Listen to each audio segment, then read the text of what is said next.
I hereby call to order this meeting of the Strategic Housing Finance Corporation of Travis County.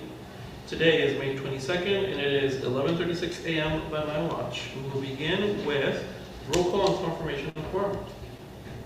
President Julio Gonzalez Altamirano. Present. Vice President Jan Winning. Present. Director Delete Becker. Director Keisha Prince. Present. Director Lisa Reams. Here. Director Rebecca Weber. Here. There is a quorum. Thank you, Ms. Honeycutt. Item number 2 is public forum citizen communication. Is there anyone signed up to provide testimony today?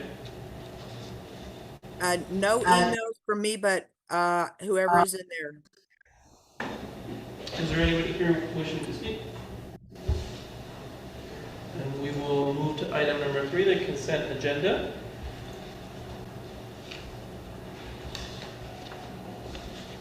I wasn't here, so I can't vote on one of the 3 minutes. Which one? Can I still vote on the consent agenda? So this is a point of order. Point of order. And your question is, while you were not present for a meeting, can you still vote for the minutes? Can I still vote for the consent agenda item that has the minutes yet? That is a very interesting question, and it is a good parliamentary inquiry that I do not know the answer to. You are looking at me, and I am in turn looking at. Yeah. I thought that was going to bounce over here. Yeah. I think it's probably best practice to wait and vote on that. Take that off the consent agenda, and then vote on it at the next meeting. When you have a quorum that was here for those. We have a quorum for voting with our Zoom participant, correct? You can't count. Sorry? You cannot count the person attending by Zoom for As a purposes vote? of the quorum. Well, for purposes Oh, of okay. quorum. Odd. So you're saying Yeah, we'll it lose is. a quorum for that item? Okay. Just because she's not voting. Because she's not present. That's, But can she vote on approving a set of minutes for a meeting at which a board member was not present? she can vote on that, but she wouldn't count towards the quorum. Well, no, she's going to But you still got, abstain. hold on, I'm thinking, Okay. this. Okay. I think we still got a quorum Yes. if she abstains. Yes. So I think we're okay. Yes. Okay. Okay, so So Keisha will. so the advice from council, Director Weber, is that you abstain on the item that you, what we're going to do is we're going to move them, vote, and we will note your abstention on the item that you were not present for. Okay. Has everybody had a chance to review the minutes? Excellent. Is there a motion to approve the minutes under the consent agenda? I move to approve the minutes from April 19th, 2024. Is there a second? Director Reams. All those in favor say aye. Any opposed? Abstentions? Director Weber abstains. Other directors vote in favor. Is there a motion to approve item B under the consent agenda? By Director Weber, seconded by Director Winning. All those in favor say aye. Aye. Any nays? Abstentions? Passes unanimously. Item C. I move to approve the minutes for May 9th. Yes, okay. Motion made by Director Winning, seconded by Director Reams. All those in favor say aye. Aye. Any nays? Any abstentions? So the matter passes unanimously. We will now move to the Director's report. An update from the Interim Executive Director, Ms. Diana Gregg. Thank you, President.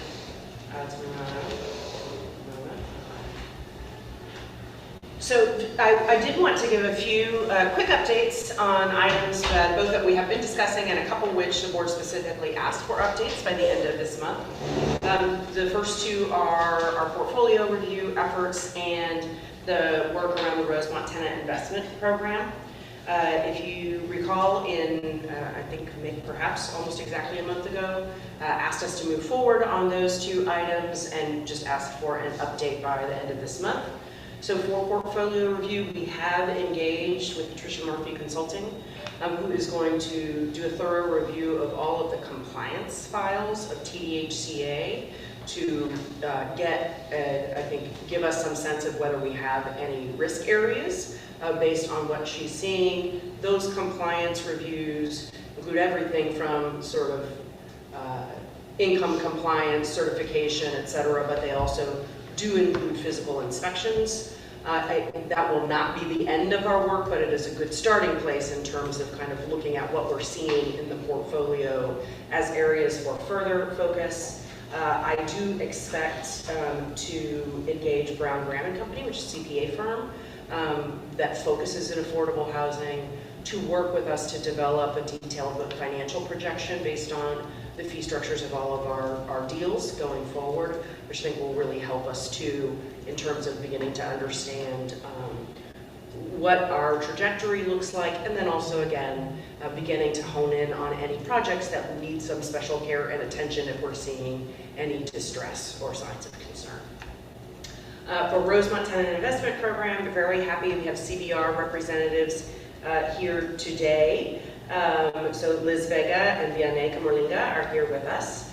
They are with CBR, who was, most of you know, was a relocation contractor on Rosemont, so intimately familiar with the history of Rosemont and very well positioned to help us first. And we have engaged them for phase 1 of a project to sort of research and make sure that we understand the baseline of what compensation was given to which tenants as a result of the damages at Rosemont, and help us come up with a clear plan of how we're going to move forward. So we've asked them if, assuming we are ready, to present at our June 13th board work session.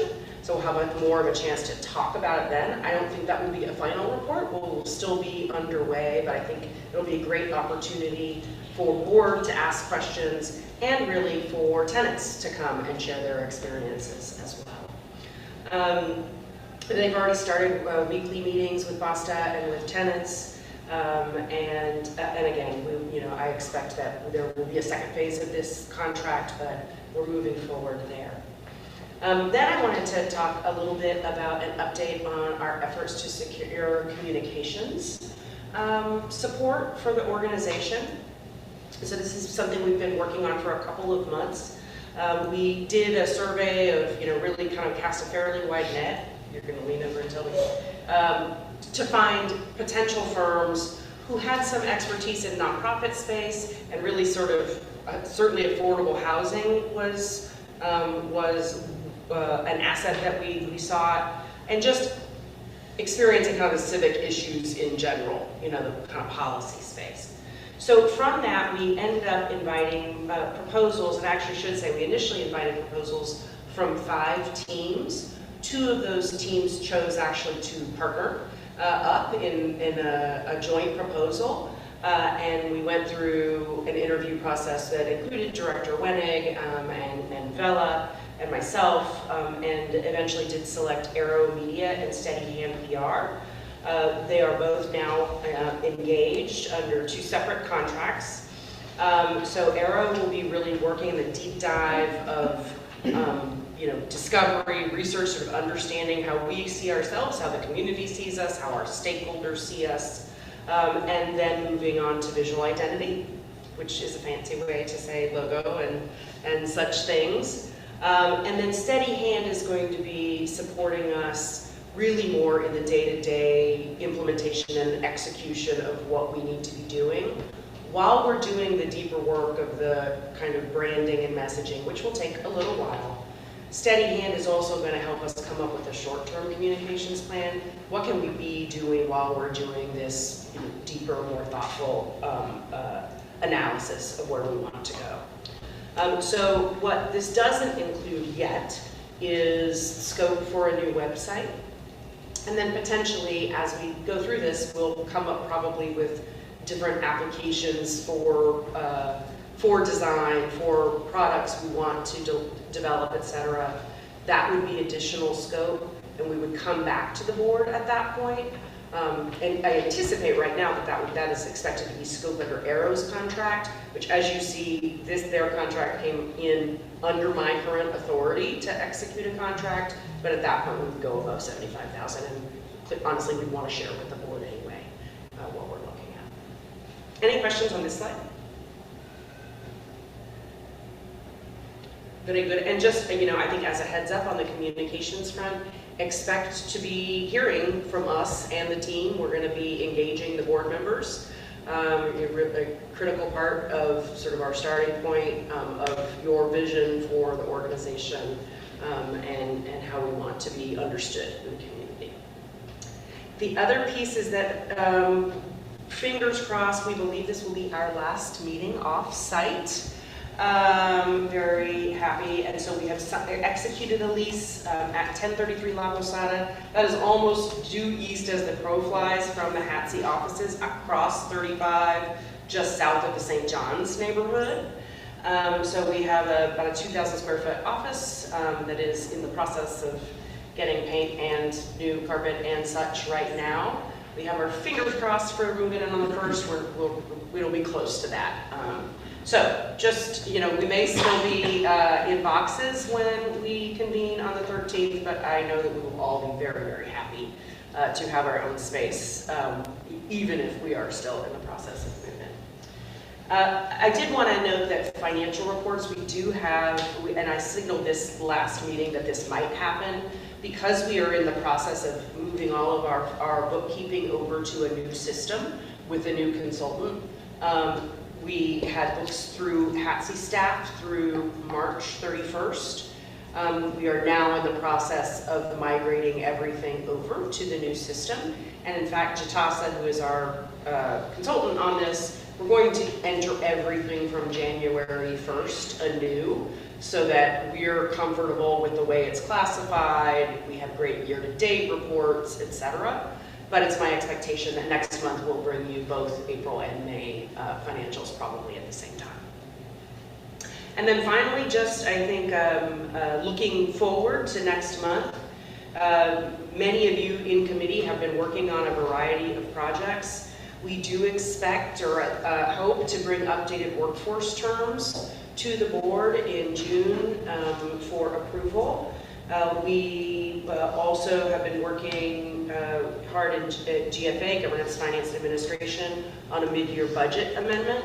That's really important to capture where we are now as an organization, and critically from our perspective and yours too, I'm sure to begin to staff up to the team that we want to build to support the work.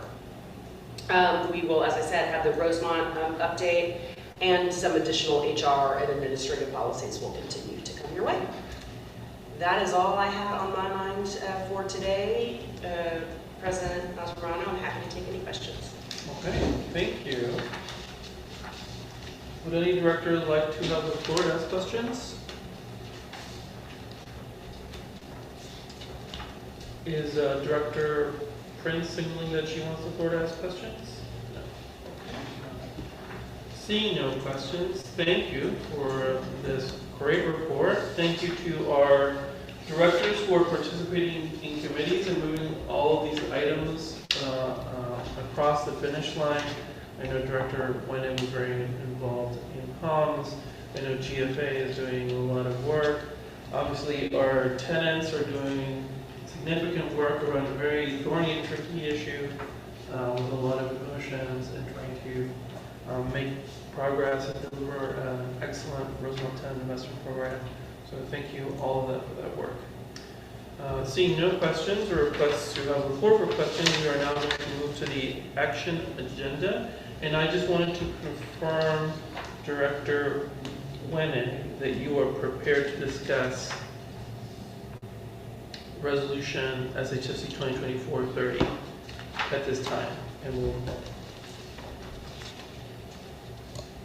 Yes, I have one question on that. Okay. I'll be all right. available. And you're okay with time-wise? I am. Okay, I'm great. set. I'm all set. Thank you all. So we're going to mix up the agenda a little bit in order board so that our friends from Heartwood can have plenty of time and can depart upon the completion of our discussion.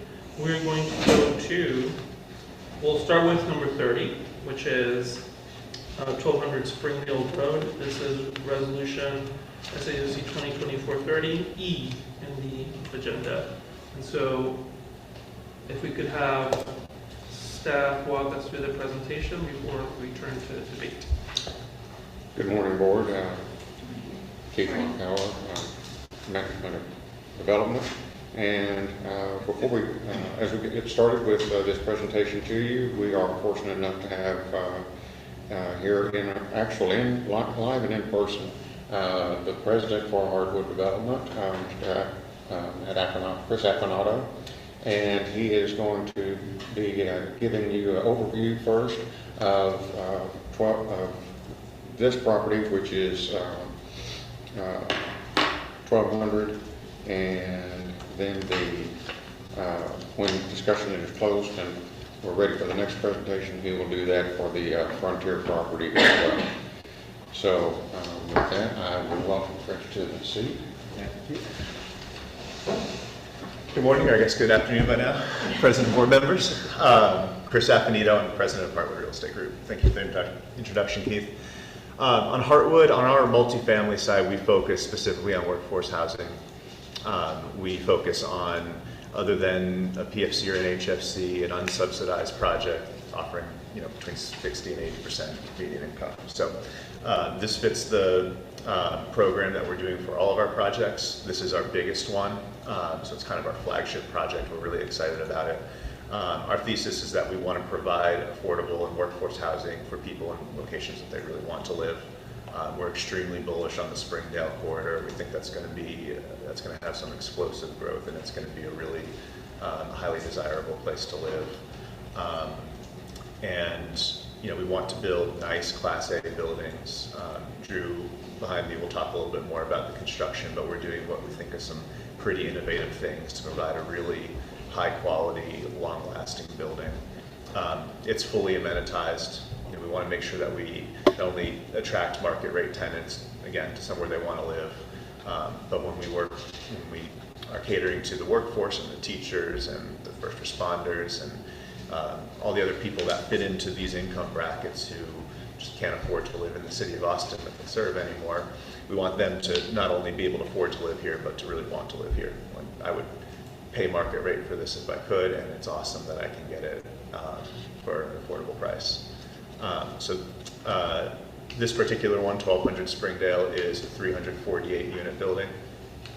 It is a podium style building, so there are 3 stories of structured parking.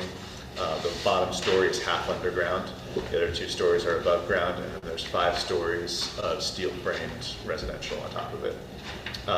Again, full Class A amenities, pool, doorman lobby, fitness center, and all of that. And there's also about 19,000 square feet of retail, which we think is especially important here because as of now, this location is actually still in a food desert. And so we're going to do our best to attract a restaurant, convenience store, coffee shop. I mean, there's a lot of tenants that are going to be living here, and we want to have something for them to walk downstairs and support their lifestyle. So that's my overview of the property. I am happy to answer any questions you may have for me. Would staff like to take over and go through our typical analytical? Yes, so this will be a slightly abbreviated version of that.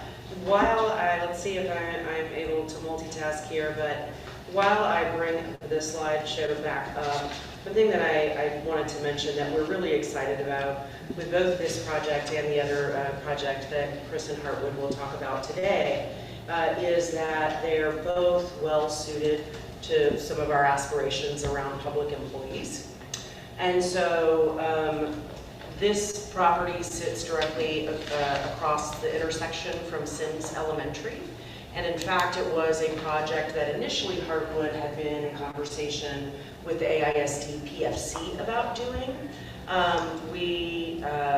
The PFC is still kind of in the process of establishing all of their processes, et cetera. And so we offered, and we're very excited to have the opportunity to discuss stepping in and partnering with Hartwood on this deal to allow AISD to take a little more time to get up and running. So having said that, conceptually we're very excited. I think that the affordability on this project is deeper than what we have seen in some of it, and we may ask you to detail that breakdown. So in addition to some of the 60% units, we are getting some lower AMI units in the property, so we're very excited about that. When we talk about, our primary screen for does a project merit kind of pass muster for our partnership, of course, we work with Hilltop Securities for the financial analysis, and just to be clear, these numbers are sourced from our partners at Hilltop. So over the course of 15 years, we're looking at a total of about $26.5 million in abated taxes, and of that, about $16 million comes from the reduced rents. And that's important, I think, as something for us to be tracking as an organization and you as a board, is that clearly we want to get to the 90 or above public benefit ratio, but how we do it is also important. And so we're trying to look at our deals and see how much we can capture in the through discounted rents. As a point of reference, we've been looking in the market, and frankly this varies quite broadly in different PFCs and HFCs when they do workforce deals. I've seen as low as 17%, probably not higher than 70% or so on these kind of deals. So our average for the projects we've approved further this year, so far this year, is probably around 50. But while it will be up to the board to approve terms and consider them in June, I think north of 60 is where we hope that we're headed. So substantial affordability. When all of the other fees, the cash flow, the land lease, et cetera, are taken into consideration before any bonus points, we came to a public benefit ratio of 93.9. But we were able to add the lease addendum, which I think is very important in terms of, as you know, yes, tenant protections, et cetera. Architecture, the public worker preference, and decarbonization brought us to a total score of over 100. Is the presentation concluded? Yes, sir. Okay, I will give the floor to Director Robert. I just wanted to say that's the highest one we've seen, and so this is fantastic. Thank you. Thank you. Any other questions or comments? Okay, I will retrieve the floor from Director Weber and award it to Director Wenning, who is also the Vice Chair for Real Estate Committee and has had a chance to dive into this conservatively. Thank you, Chris, for being here. It's very, very helpful. And thanks to the whole team for improved scores, improved balance towards our mission, and for collaborating with Hartwood, who I was paying attention to your own mission statement and the history you have with the AISD and trying to make this available to our workforce in this county. So thank you so much for all those values. We share them. I wanted to ask you about the unit mix. Can we bring that up? So this is, you see the affordability mix. And so I do want to make sure, Chris, that this is current. I believe it is, the most recent numbers. So in that first sort of paragraph last. Well, so I think the thing that's different about this project from maybe some other workforce housing projects that you've taken up lately is that this one will use affordability unlocked. So that creates an additional layer of affordability. In short, it's 50% of the units must average 60% of Yeah. AMI. I'm sorry, it sounds like No, you're pretty familiar. thank you for hitting that mark, yeah. And then Yeah. 20% of our units, or 40% of the affordable units, have to be at 50%. The other, virtually all of the units are naturally occurring affordable at 100 or less. I think maybe it's all but 3 units or something like that. And so obviously it fits within the context of what is required of affordability unlocked, fits within the requirement of Chapter 394. It's a little bit tricky to kind of balance both of them at the same time. And, you know, with the capital markets being where they are today, this is, you know, just going to squeak by is good enough for, you know, to be capitalized. You know, a lot of people typically look at affordability unlocked right now and they say, well, it's impossible without tax credits, right? And I think I'm going to be really proud to be able to pull that off, and I'm looking forward to loosening of capital markets, which hopefully happens sooner than later, to the point where affordability unlocked becomes something that that is, you know, squarely fits the box that the capital needs to see.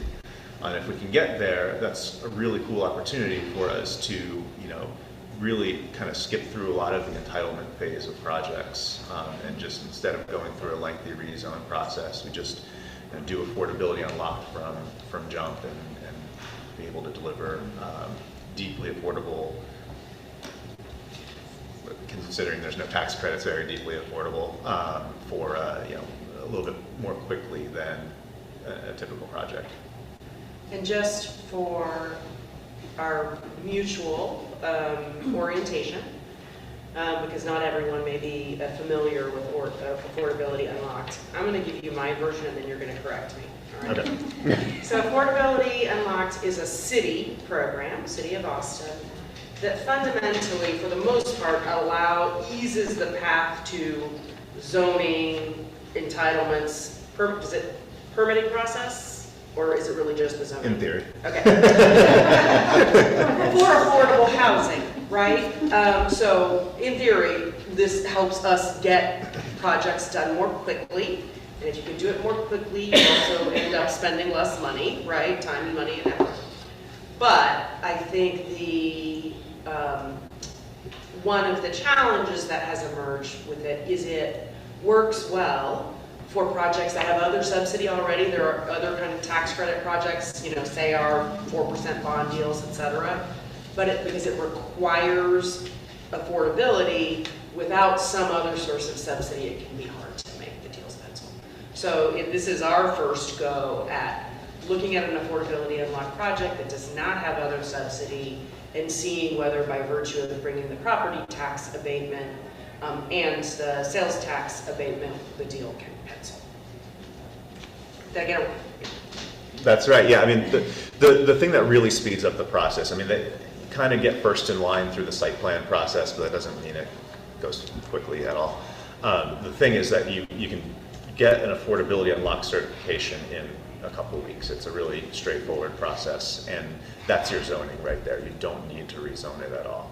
And it can be applied to almost all zoning districts, commercial, multifamily, mixed use. And it gives you a lot of entitlements that even a serious upzone, some of the things that the city has been doing as recently as last week, a lot of entitlements that even that doesn't cover. So a complete waiver from compatibility setbacks, 50% height bonus, things like that. And so, yeah, it opens up the possibility of a real multifamily community on a lot more parcels than would otherwise be suitable for a project like that. Director Wenning, additional question? I'm looking for the unit mix slide. This table.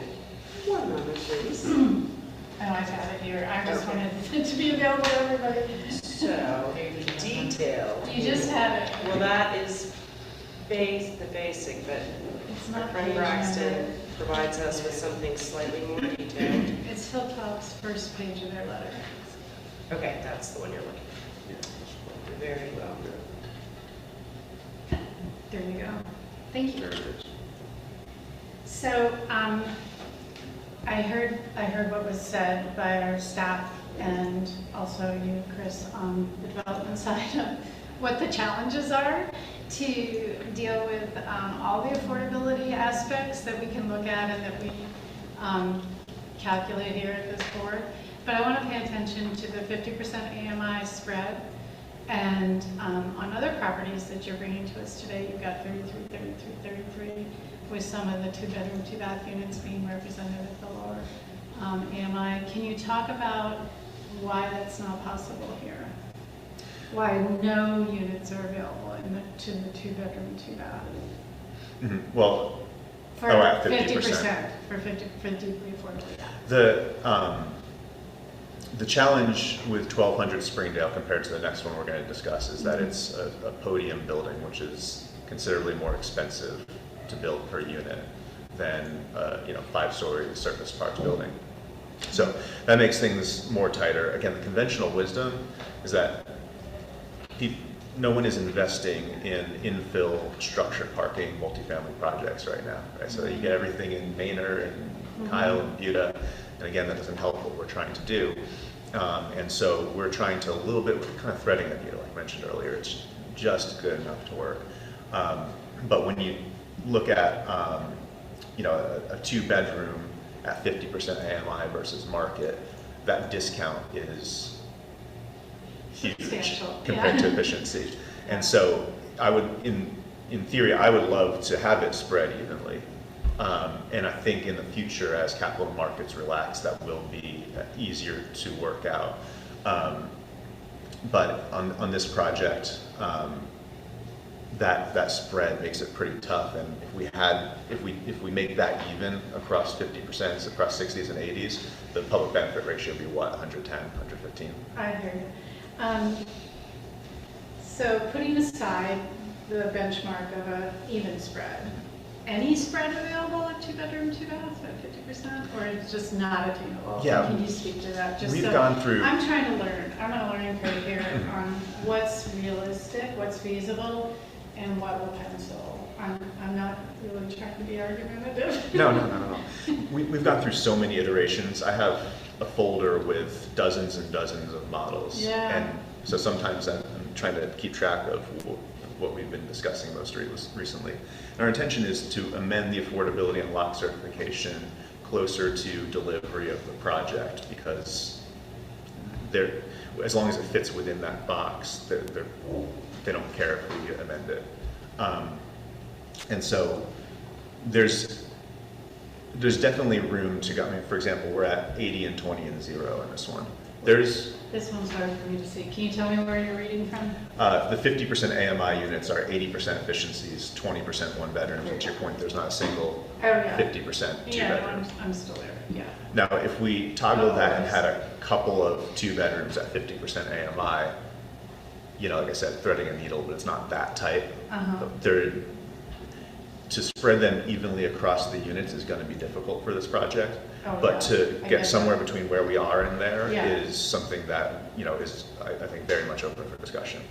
It's open for discussion. So could we leave that with staff to discuss further?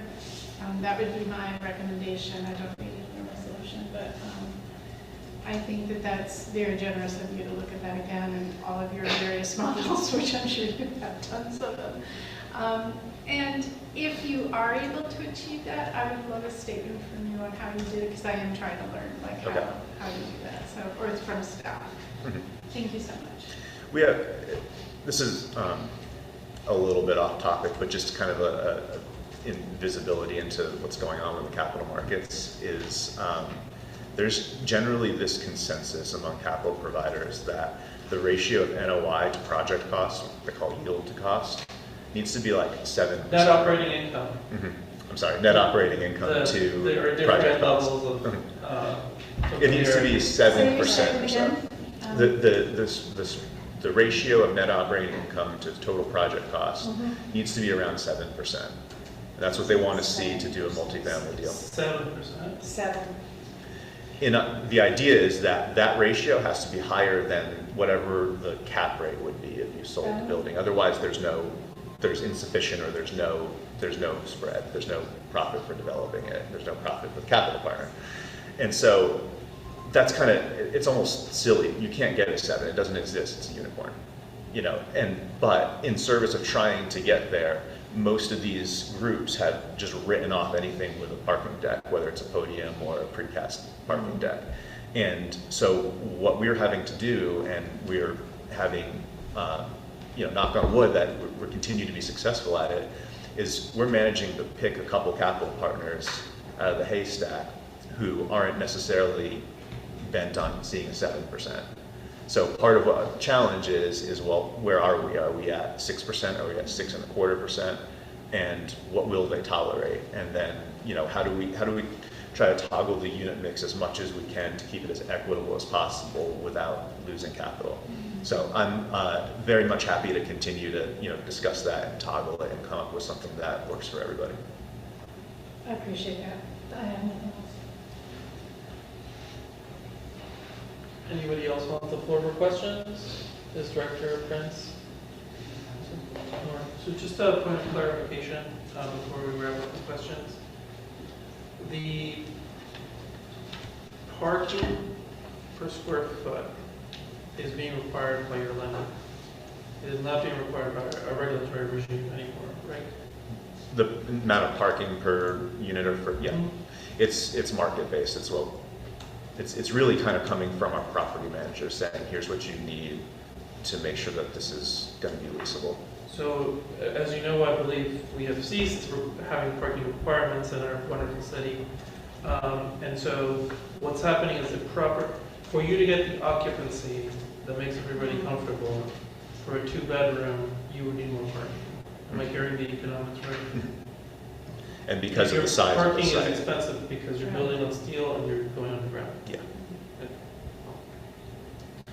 And I just wanted, we'll talk about it in debate actually. Any other questions? No. So seeing no questions, now would be an appropriate time to make a motion for adoption of Resolution E. Director Weber makes the motion. Is there a second? Seconded by Director Reams. Is there a debate? Any debate on this motion? No.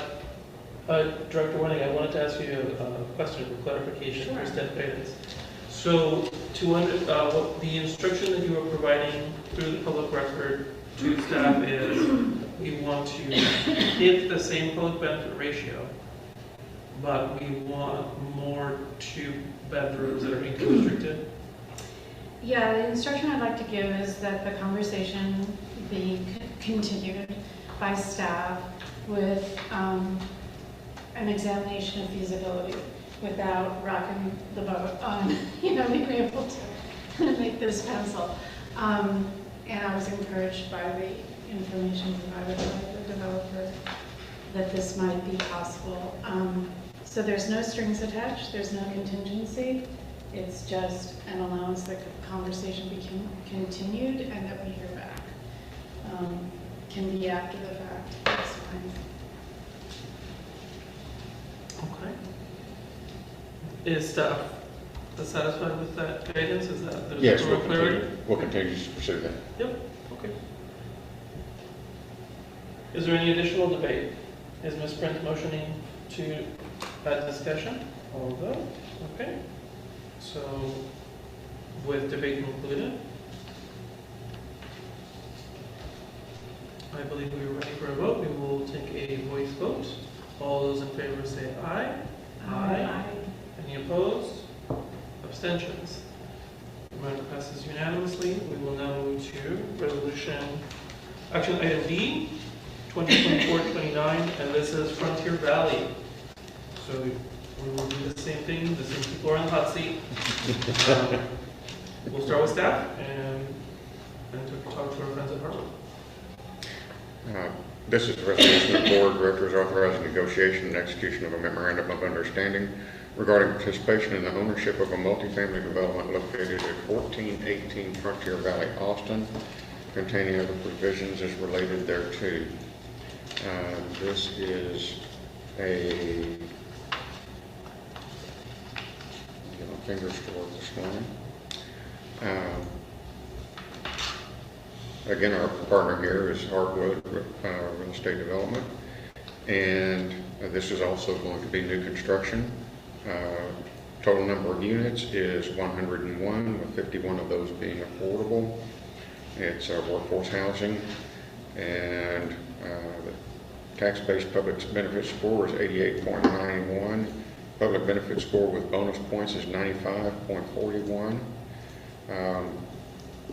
And we can go into the affordability mix if you need to at any point, but I would like to go ahead and give my time to Chris to go ahead and give us their overview of the property. Okay. This is, as I mentioned, this is a surface parked 5-story building, so it's much more affordable to construct.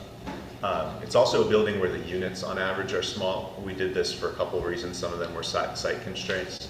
The other reason is, we want the other 50% of units that are, under 120 or unrestricted, we want them to still be, lowercase affordable.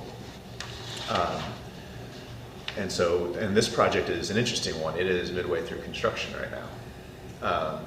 It's kind of long story to get here, but what we really like about it is, again, this is affordability unlocked. In this one, you're going to see some 30% units because we are required to use type 2 of affordability unlocked here, where we typically are as well, but most of our other projects are located on a core transit corridor, and that is one of the 4 requirements necessary to gain type 2 entitlements. This one is located 1/3 of a mile from a major corridor, and so it doesn't count.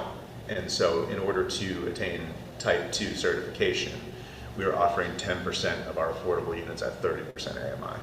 And incidentally, very close to where we sit right now. Yes, very close. Same things otherwise, though. 50% of the units must average 60% AMI. You're seeing a lot of 70s here because market rent for small units on East Riverside is quite a bit lower than market rents for the larger units at 1200 Springdale. And so this one, again, was a little bit of threading the needle. Definitely needed Braxton's help to work through this one quite a bit.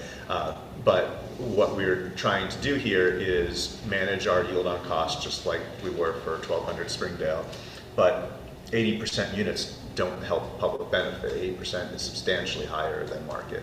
Even 70% for the smaller units can be above market, depending where it ultimately falls. So the unit mix was pretty carefully crafted already to kind of maximize public benefit without destroying yield on cost. I think you went by you've got it. You know what you're doing. Point of order. Know where I'm going. Point of order. I know where I'm going. Okay, She's all. Now, I realize that this is small for even projected, but this is the sheet that gives us really the detail on the affordability. And so remember that when to Chris's point, when we calculate the rent savings, we say what would the rent be at X AMI, and then for this project, not just generally in the market, what do we think market is? And because the neighborhood, the rents aren't quite so high, if we come over here to the 70% units, you can see that the rent savings only really happen when we're talking about the 2-bedroom. Is this the 2-bedroom or just larger units, Chris? Those are 2-bedroom. 2-bedroom, yeah. And I think this is something for us to look at in all of our deals, right? 80% units, even though with under Section 394, it's something we count. Very often, that's not far off from market, and in cases like this, could even be above it. Not that you would charge that you're only ever going to charge market, but we're not necessarily getting a bunch of rent discount for those units. So remember, we were talking about, both a range of incomes here between 30, 50, 70. And finally, as a reminder and a comparison, the sort of standard, the most common workforce deal structure that doesn't have affordability unlocked, or where we haven't kind of pushed for deeper affordability basically gets us 20% of the units at 60% AMI, right? Which is below, it's below market, right? But we are in these projects in part because of the intersection with affordability unlocked, we are getting some deeper affordability. Senior Director wants the floor for questions. Director Wenning. Can I make a comment rather than a question? Comments are for debate. No, I'm going to try to frame it as a question. Okay. This is how we end up with 3-hour meetings, but Yeah, no. I will indulge you this one time. Go ahead. Oh my goodness. Okay. Just want to say, I want to ask Chris, was it difficult to get to that remarkable number of average rent for 2-bedroom, 2-bath at 789? Because that is extraordinary. Was it difficult? Yeah, and that's, we're looking at the rent savings, $1,300 off of what we would otherwise charge for that, versus 60%. It's a big difference, or 50%, there's a big difference there. It's huge. Mhm. It's huge. But, we're required to offer those 6. I think initially we kind of did what we did with 1200 Springdale, where we concentrated the 30s and with smaller units. But again, that didn't make it didn't make sense from y'all's perspective. The public benefit ratio wasn't there, so we had to do our best to manage the two, and this is kind of what we came up with. Appreciate it. Any other questions or No. Is Ms. Prince motioning to ask any questions? No. Okay. Seeing no additional questions, now would be an appropriate time to make adoption for Resolution B. Is there, Director Wenning makes a motion, it is seconded by Director Weber. I saw that correctly. Now there will be debate. We'd like the floor to. Okay. I wanted to just make one comment about this. In the past, there has been some interest from one of our potential partners, which is the EMS Association, I believe, in having affordable units for their new cadets. And this was a property that caught the RI as a potential opportunity. And I just wanted to convey to staff that I hope that conversation, if EMS is open to it and it makes sense for a partnership, continues. I hope that is clear. Is there anyone that wants to make any additional comments or further debate? No? Seeing none, we will hold a voice vote on this matter. All those in favor say aye. Aye. Opposed? Abstentions? The matter passes unanimously. Thank you to our friends at Heartwood. Unless the staff believes they need to stay for any additional items, you are free to go and build us these buildings as quickly as possible. And Frontier is expected to start lease up roughly. In the fall, it'll deliver in January. Great. Wow. Oh, you are waiting on a new cloud shop. So Yeah. That's right. 789 let's have some golden shovels Yeah. and bring our appointments down there. That's a There good we go. one. But thank you for coming. Thank you all. so much. Yeah. Thank you very much.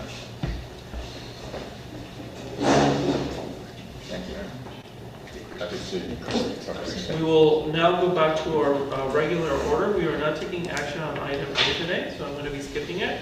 We are going to go back to item B, which is our fixed asset capitalization policy. Staff, you have a microphone. Indeed. So we have provided in your packet a proposed fixed asset capitalization policy. This is just a standard financial policy that we need to have as an organization.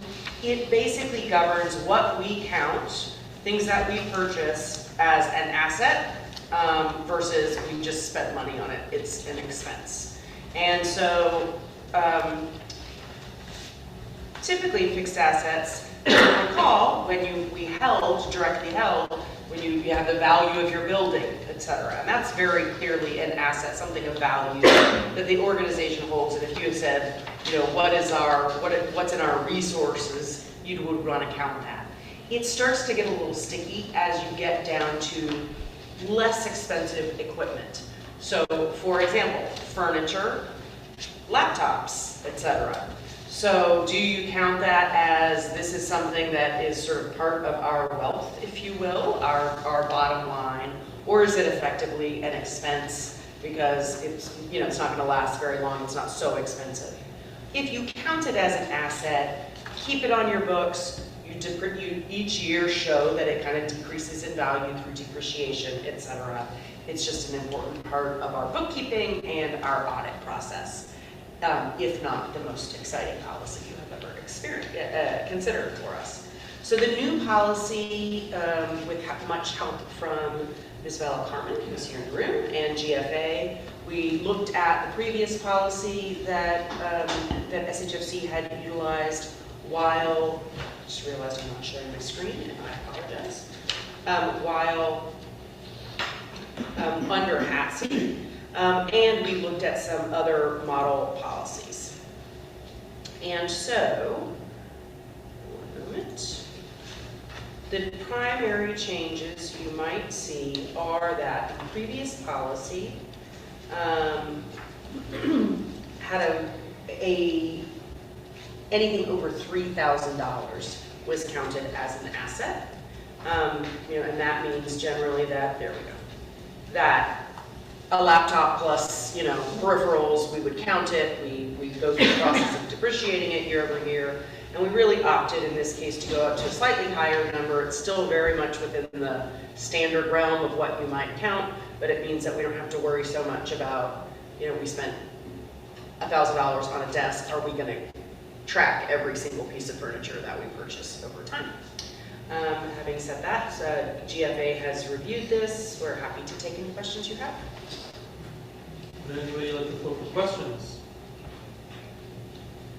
Ms. Prince, no questions? All right, now the floor is yours, Director Wenning. Just want to weigh in with GFA. Any comments on how this evolved or what you want to add to the presentation? Yes, so we took this up, I think, 2 meetings ago, and Bella had like the comparable, I think, also the City of Austin's, and we had some questions at the time, but we're really happy with it. Any additional questions, Dr. Wenning? Now would be an appropriate time for a motion to adopt this resolution. The motion is made by Director Weber and seconded by Director Wenning. Debate. Seeing no debate, all those in favor say aye. Aye. Opposed? Nay. Sorry. Abstentions. The matter in the chair's determination passes unanimously. All right. We will move on now to item C, which is, yes, PNC Bank purchase of investor limited partner interest at Southwest Water LP. Absolutely. So this is a somewhat complex transaction that we are recommending that we move forward with. It's complex, but it is not a large transaction. So as background, South Park Ranch was actually one of the first projects that SHFC ever induced bonds on back in 2006. The units were placed in service in 2008. And so we have then cleared the over 15 years since the project was placed in service. It is a 4% tax credit bond deal. And so that means those deals, of course, have a 30-year total affordability, but 15 years in which the equity investor, essentially the tax credit investor, is part of the deal and they're getting the tax credits, right? They're getting credits for their taxes. At 15 years, it stops. The project still needs to continue to operate.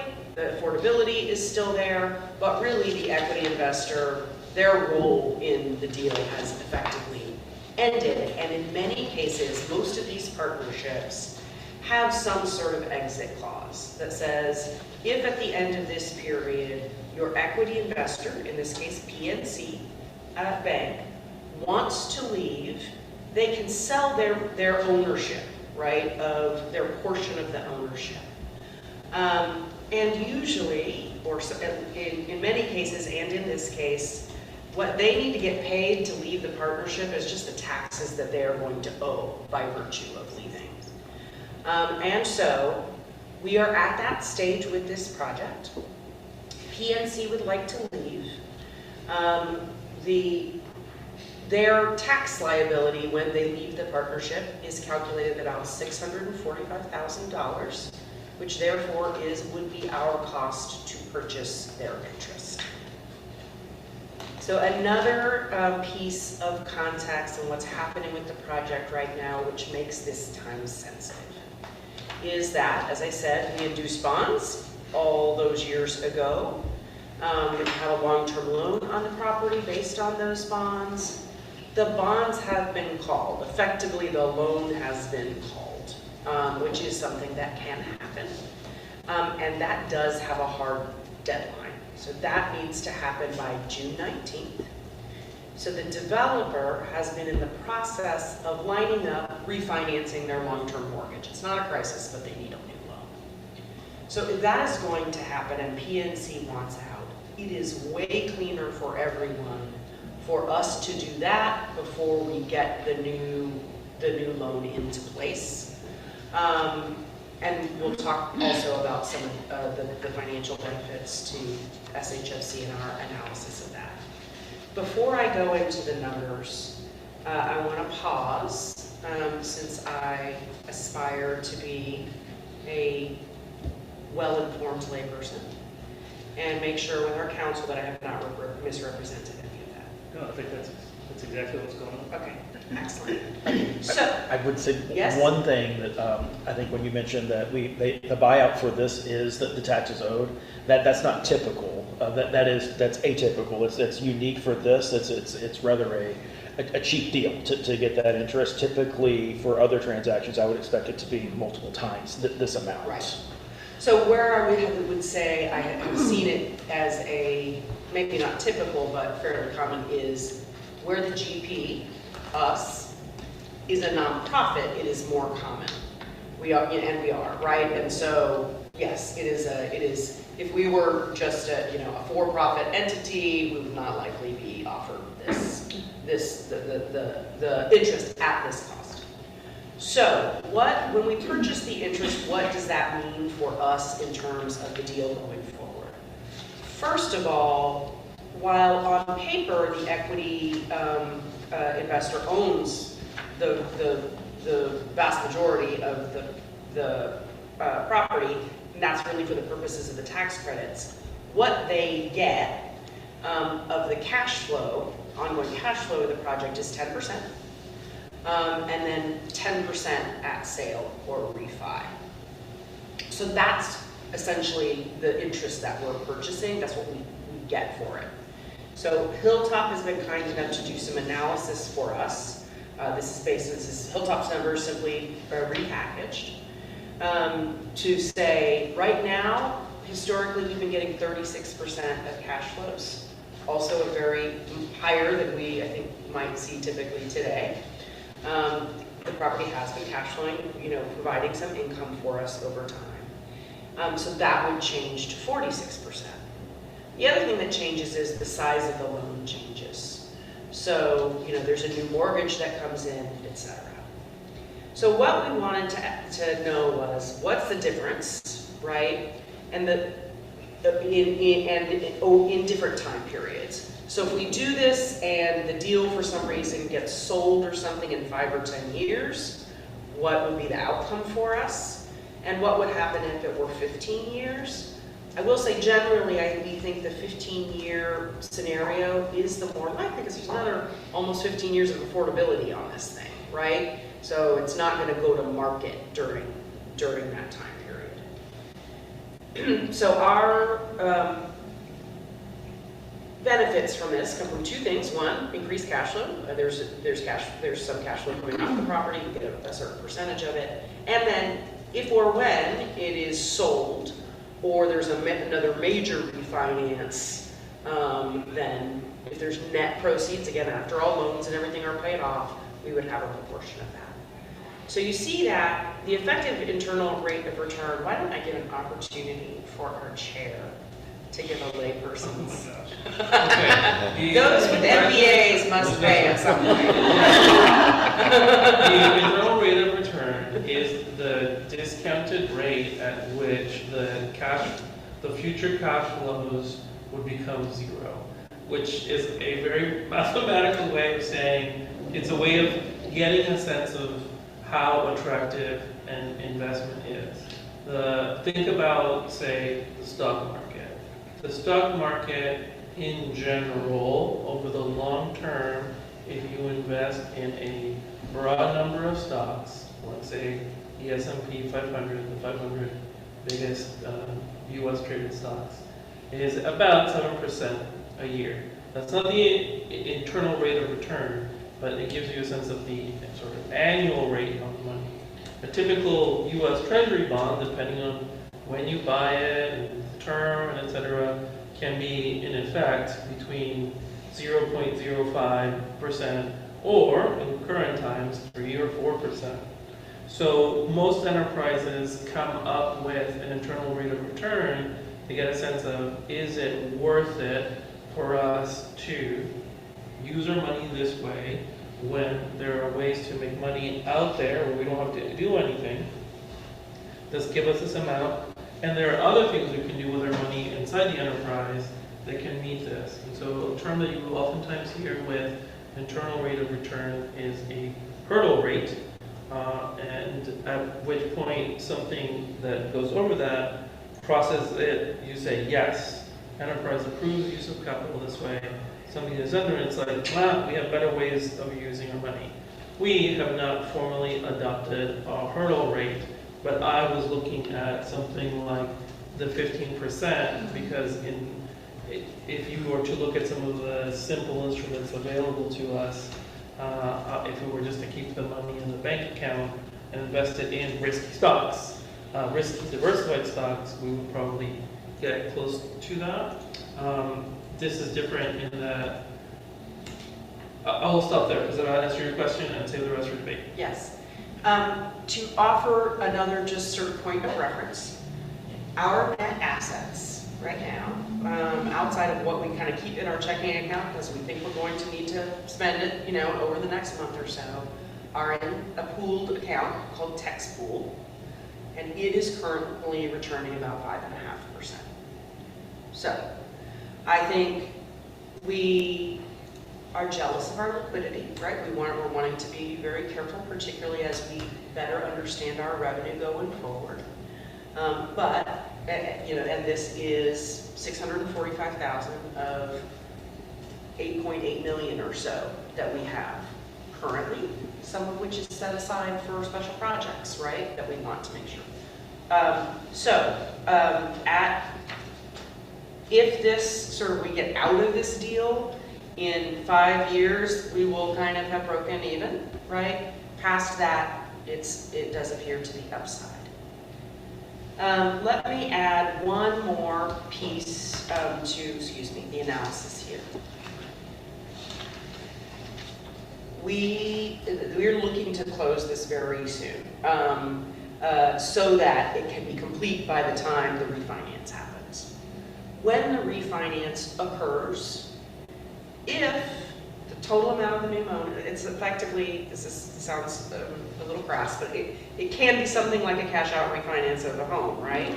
So the net proceeds of the new mortgage will exceed the existing loan that has to be paid off. There are some intended capital improvements. The building is in solid shape for its age, but the developer is looking at doing some capital improvements with those proceeds. Of course, there will be closing costs, etc.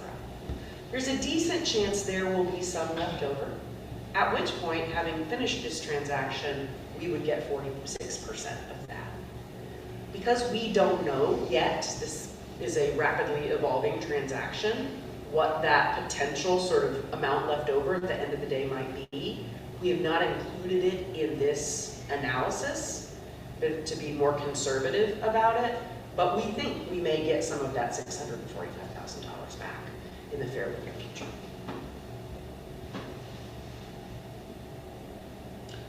Would any director want the floor for questions? Director Weber? My question is, like, I understand that if we don't do this deal, we miss out on the opportunity to maybe, get these returns, but are there other consequences of not doing this? Great question. So one of the questions, yes, and again, I'm going to lean on our third-party friends here today, not just third-party expertise, is whether PNC has the right within the partnership agreement to force a sale in some way. A sale of the property or a sale of their? Of their interest, like they could go and sell it to someone else, certainly. Yeah, I need to, that is one issue I can look at while y'all are discussing real quick, because I've looked at this part of the agreement a lot recently. I'll double check that. So in my own words, if there's a possibility that there would be a new partner that we would have no control over who that is. Were we not to purchase the interest and they were to sell it to someone else? Is that the main consequence besides just possibly losing out on making more money?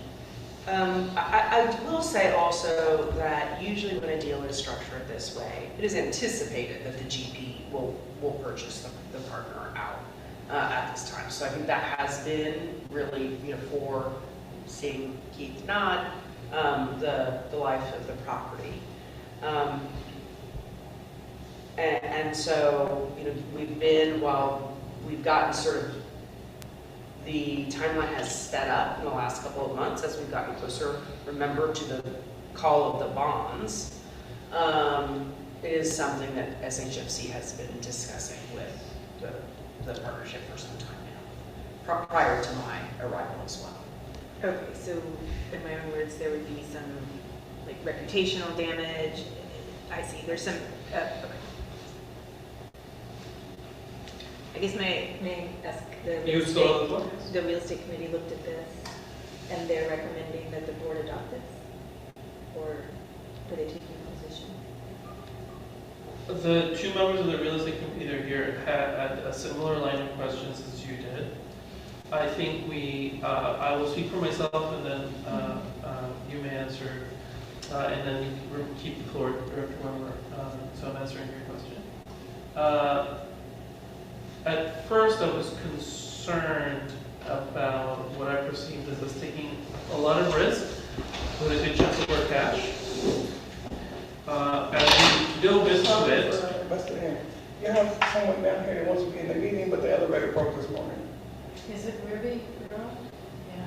So I texted her the Zoom call link. Bella, would you be willing to go down and chat with her and make sure that she can connect? Yeah. Because if y'all wasn't all set up and ready to go, I would have said do it at 119, but I just got here at 12. So she's down here. Thank you, Bella. Please apologize to Ms. Bella.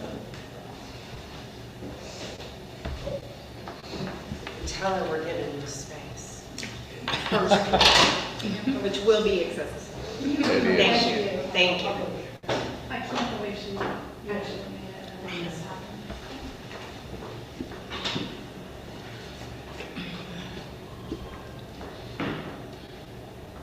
to go back to your question, so we went down a similar line of thought, and to summarize, it became clear that our team felt that the financial return is there. It's there because these are unusually favorable terms to us, and that newer deals do not necessarily have this structure. There was a sense of, and you said the exact same, reputational risk within the light tech community, and funders such as, participants such as PNC, of breaking norms. And so the takeaway was making sure that we understood what other exposure we had with other transactions. Since this one kind of caught us by surprise, we have cash, but we're anchored by a different sense of how much cash we should have. And if they're not all going to be as slam dunky on the return, then what exactly have we signed up for in there in terms of using our cash?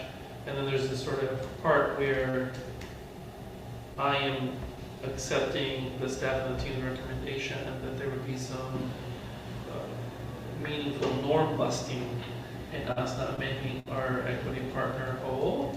And so that is where I ended up on this, Director, and so I will be voting for Director Winning. Yeah, similar comments. Just want to say that there was a robust discussion of where did this come from. We're under new leadership now, and so we have a transparent analysis of where this came from, but it predates her in her position, referring to her interim executive director. And I think that'll be coming out in debate shortly as to how we want to move forward from here. But given that the water was running under the bridge, the reputational risk was there. Oh my goodness. And the fact that the terms of the deal are rather favorable compared to some fees that we could be charged in the future in similar transactions. Yes, I'm in favor of this, and we're just missing Debbie Becker's opinion on that. Okay, thank you. Director, do you yield the floor? I do. Okay. Are there any other questions on this item? Does Director Prince want to ask anything? Okay, seeing no additional questions, it would be the appropriate time to entertain a motion for adoption of Resolution C. All right, Director Winning, and seconded by Director Reams. Debate. Director Winning, you have the floor. Yes, I just want to start to bring the rest of the board up to speed on what my learning curve on this was. This was a bit of a shock to me that we had like some kind of like expected marker on our portfolio that at the 15-year mark, this kind of sale might come to our attention. If it had been previously briefed to the board, I missed it. And I don't think any of the current board members, well, the board member to my left, who came after me certainly didn't know about that. So one of the first questions I had was, what can we expect? Like, can we please get a grip on this and tell us, are we going to have some other situations arise where we have to come up with $645,000 because this affects our planning and our ability to understand all the things that a budget constraint does, whether it's growing our staff, signing office leases, making right by the Rosemont tenants. So this did knock me back on my heels, and I'm trying to understand from staff perspective, who's been at this now for a few months, since also not knowing about it when they took their position. Can you speak to that, and can you address the board my concerns and potentially the other board members? Absolutely. And so I do think that this is a really important part of portfolio review. So to give you a little bit of comfort, I think we have two other projects that are of similar vintage. Everything else is later. And so we will be looking at that closely, but some of these are also, that they are the Delphi properties. One of the Delphi properties that is already being marketed for sale. So I don't know that the equity investor leaving has come up as part of that transaction at this time. And another property that we have heard is, if it's not being marketed, or we've heard there may be a transaction So I think we have a relatively small number, but we do want to look at those closely. Understand what the terms are, and again, if it's, look, what's our strategy? Do we want to have money set aside? So because it is a great deal and it would be a good thing for us, but or begin signaling to our partners that if this comes up, we would take a pass, right? So that we don't have quite the same time pressure that we really have had on this, particularly because of the bond refinance needing to happen. Appreciate it. I have no further questions. Any additional debate? Do you feel yield the floor, Director Winning? I yield. Great. Those remarks are very helpful, Ms. Gray.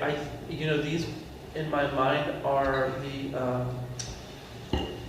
these hidden, call options of sorts. We are lucky here that I think we feel this is a good deal, and I've been persuaded of that, even though at the beginning I was skeptical. And we're in a place in our life cycle as an organization where we probably will be building a little bit of a financial cushion.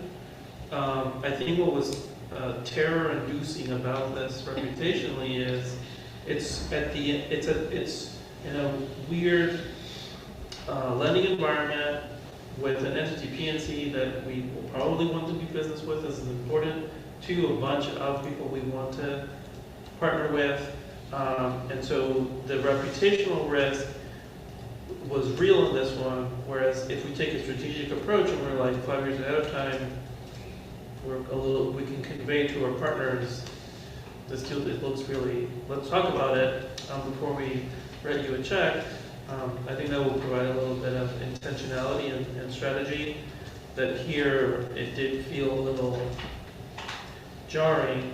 Part of that may be also just that while all of us have expertise in our fields, we do not necessarily know the finer points of every, we have not done 100 lifetime transactions, and so we may just need to make future directors more aware of some of these deal mechanics, so that they know that when we enter into these partnerships and the agreement that this is something that's going to happen.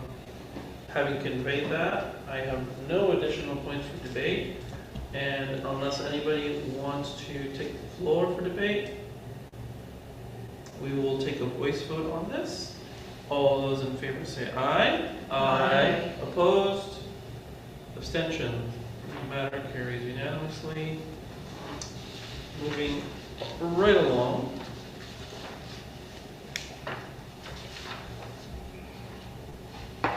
We are going to skip F, since we're going to do that in executive session and come back from executive session for it, and go to discussion item A, which is interlocal agreement termination. Staff want to discuss this. Is there anyone from the board that wants to discuss it? I'm sorry, I missed what the staff said. Yeah.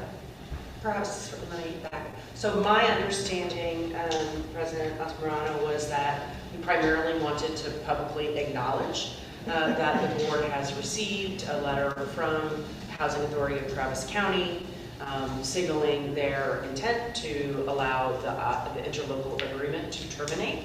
It has a 90-day sort of trail on it, so that was received, if I'm not mistaken, April 4th, which would put us at July 4th.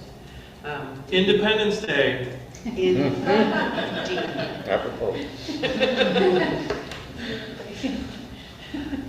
And so we may have some at a later meeting. I expect, in fact, at our next meeting, to provide an opportunity for the board to discuss it in an executive session if they would like to.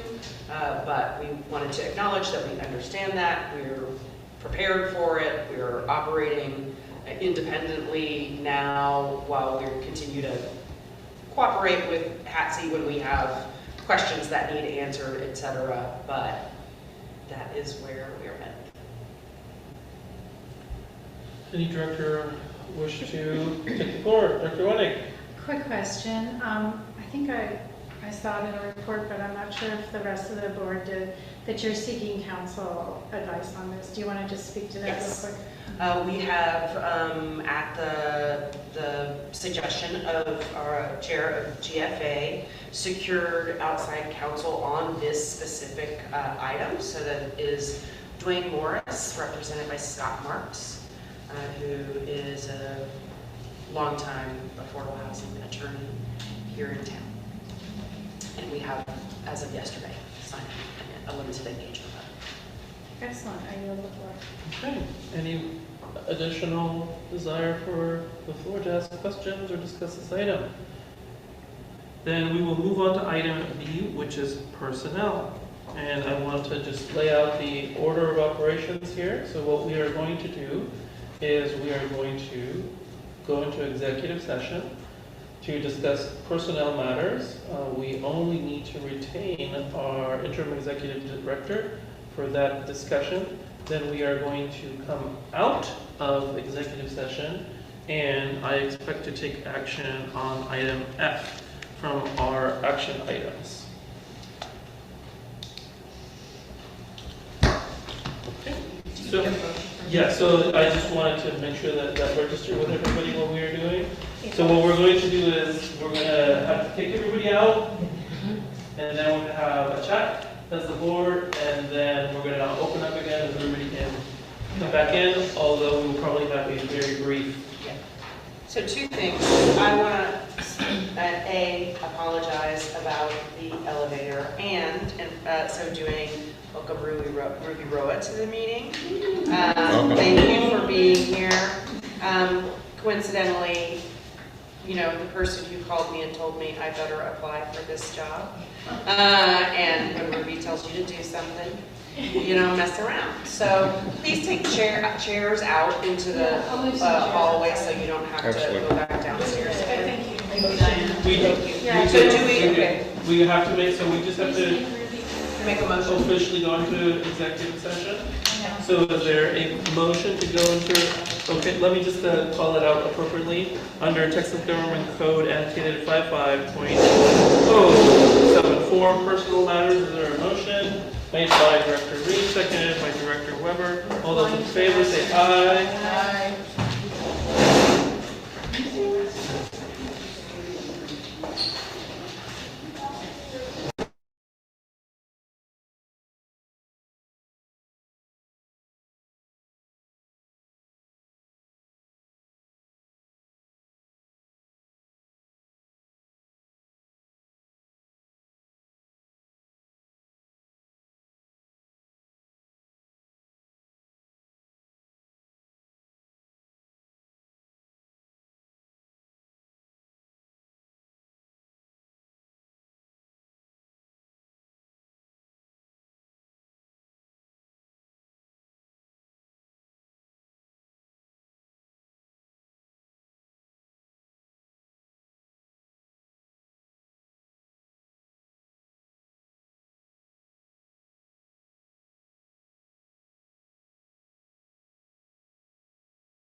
of a past meeting or this meeting? All right, we can come back into open session. Another time, yeah, another time. Ms. Honeycutt, are you there?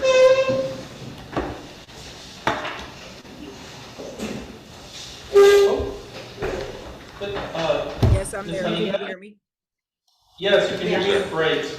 I wanted to make sure that the minutes reflect that Miss Diana Gray exited executive session at 1:11 p.m.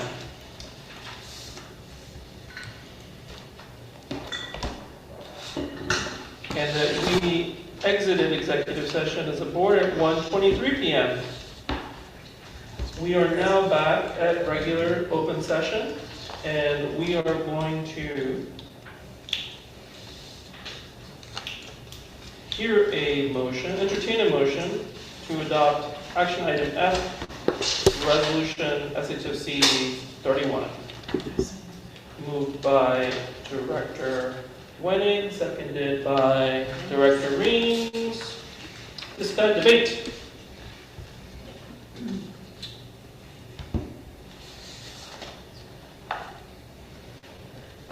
Would it be appropriate for me to Is it an evaluation?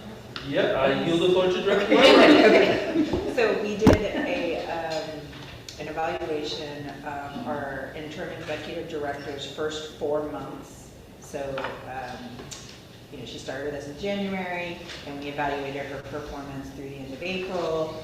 And we did so using a form that came directly from the job description that we had posted and used last October, and that was publicly adopted by us last fall. And I can report on the outcome of the evaluation. Very vaguely and conceptually. Okay, Yes. high level, the evaluators found that our interim executive director had met expectations or exceeded expectations in each of the 14 kind of bullet points in the job description. And then there was a number of complimentary individual comments about her performance to date. Do you yield the floor, Director Weber? Yes. As a Director Wenning, did you want the floor for debate? On this motion? Not this time. Okay. Then I will award the floor. I will take the floor, and I want to say that the thank you to Directors Weber and Prince for developing our evaluation form and framework and hurting us to be able to complete our evaluation. It is always a challenging process to do that, to do it with fidelity to the instrument and the goals. The findings of the evaluation indicated that we have had an incredibly successful tenure of our interim executive director. And as a result of that, the board is excited and interested in making Ms. Gray our full-time executive director. We are very optimistic about the future, and I think we are ready to enter into negotiations with Ms. Gray to offer an employment agreement so that she may be our inaugural executive director of this new era. If there is no additional debate, we will take a voice vote on this. All of those in favor of this motion say aye. Aye. All opposed? Abstentions? The matter carries unanimously. That concludes all of our business for today. Is there any new or unfinished business that the directors wish to raise at this time? Seeing none, it would be appropriate to adjourn. Is there a motion to adjourn? Director Weber, seconded by Director Wenning. All those in favor say aye. Aye. Matter carries unanimously. We are adjourned. Congratulations.